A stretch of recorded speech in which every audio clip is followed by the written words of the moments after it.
நாம எந்த நாட்டுல பிறக்கணும், எந்த பெற்றோருக்கு பிறக்கணும் அப்படின்றதெல்லாம் நம்மளால டிசைட் பண்ண முடியாதுங்க. ஆனால் எல்லா வல்லமையும் உள்ள அந்த தேவாதி தேவன் பாருங்களேன், அவர் எங்கே பிறந்தார் என்று சொல்லி பார்த்தோமானால், சத்திரத்திலே அவருக்கு இடமில்லாதபடினால் பிள்ளையை துணிகளில் சுற்றி முன்னணியிலே கிடத்தினால் சொல்லப்பட்டிருக்கிறதுங்க.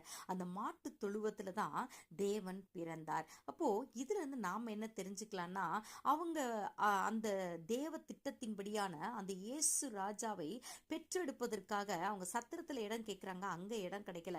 மாட்டு தொழுவத்துல ஒரு இன்கன்வீனியன்டான சுச்சுவேஷன்ல தான், இடத்துல தான் அவங்க குழந்தையை பெற்றாங்க மரியான்றதை பார்க்கிறோம். ஸோ நம்ம வாழ்க்கையில கூட ஒருவேளை தேவ திட்டம் இருக்கும், ஆனா சூழ்நிலைகள் இன்கன்வீனியன்டா இருக்கும். அதை பார்த்து இது தேவ திட்டம் இல்லையோ, இது ஏதோ ஒரு பிரச்சனை, நான் ஏதோ பெரிய பாவம் பண்ணிட்டேன் அப்படின்லாம் நீங்க நினைக்கணும்னு அவசியம் இல்லைங்க. நாம தேவ திட்டத்துக்குள்ள இருந்தோமானாலே எந்த இன்கன்வீனியன்ஸ் இருந்தா கூட அதை சாதாரணமாக நம்ம எடுத்துக்கொண்டு தேவ திட்டத்தின்படி வாழ்கிறேன் என்று அந்த ஒரு உற்சாகத்தோடும் அந்த ஒரு நம்பிக்கையோட நம்ம வாழ்ந்தாலே போதுங்க. பாருங்களேன், அது மாத்திரம் இல்ல, எதற்காக இயேசு அந்த மாட்டு தொழுவத்தை தெரிந்தெடுத்தார் என்றால், எல்லாரும் தன்னை வந்து பார்க்க வேண்டும், அவர்தான் இந்த வானத்தையும் பூமியையும் படைத்த தேவன் மேசியா என்பதை எல்லாரும் தெரிந்து கொள்ள வேண்டும் என்பதற்காக தாங்க. எஸ், ஏன்னா அதனால தான் இங்க பாருங்களேன், அப்பொழுது அந்த நாட்டிலே மேய்ப்பர்கள் வயல்வெளியிலே தங்கள் மந்தைகளை மேய்த்து கொண்டு இருக்காங்க.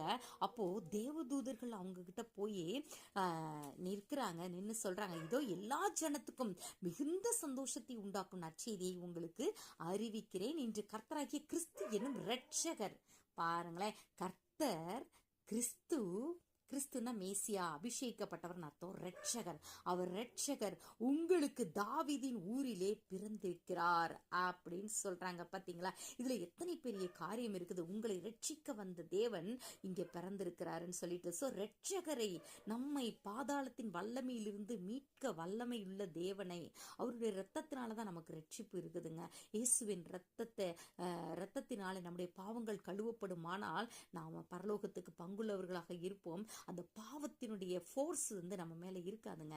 ஒரு நல்ல ஒரு மகிழ்ச்சியான ஒரு வாழ்க்கை வாழ முடியும். ஸோ அதனாலதான் இயேசு ரட்சகர் வந்து பிறந்த ஒரு காரியம் வந்து எல்லாருக்குமே மிகுந்த சந்தோஷத்தை உண்டாக்கக்கூடியது. இது இவங்களுக்கு தான் அவங்களுக்கு தான் இல்லை, அவர் உலக ரட்சகர் என்பதை நினைவில் கொள்ள வேண்டும். ஸோ எளிமையான அந்த மேய்ப்பர்களிடத்துல இந்த நற்செய்தி அறிவிக்கப்படுகிறது. பாருங்களேன், சயின்ஸ் எல்லாம் கொடுக்குறாங்க, சைன்னா அந்த சிக்னல் எல்லாம் கொடுக்குறாங்க, பிள்ளை துணிகளில் சுற்றி முன்னணியிலே கிடத்தி இருக்கிறாங்க. அப்ப மேய்ப்பர்களுக்கு இது நல்லா புரியும்ல. அந்த ஆடு மாடுகள் சாப்பிடுற அந்த புல் வைக்கக்கூடிய அந்த இடத்துலதான் அந்த தேவகுமாரனை வைத்திருக்கிறார்கள் சொல்றாங்க. அந்த க்ஷணமே பரமசேனையின் திரளும் அவங்களோடு தோன்றி அதை அறிவிக்கிறது.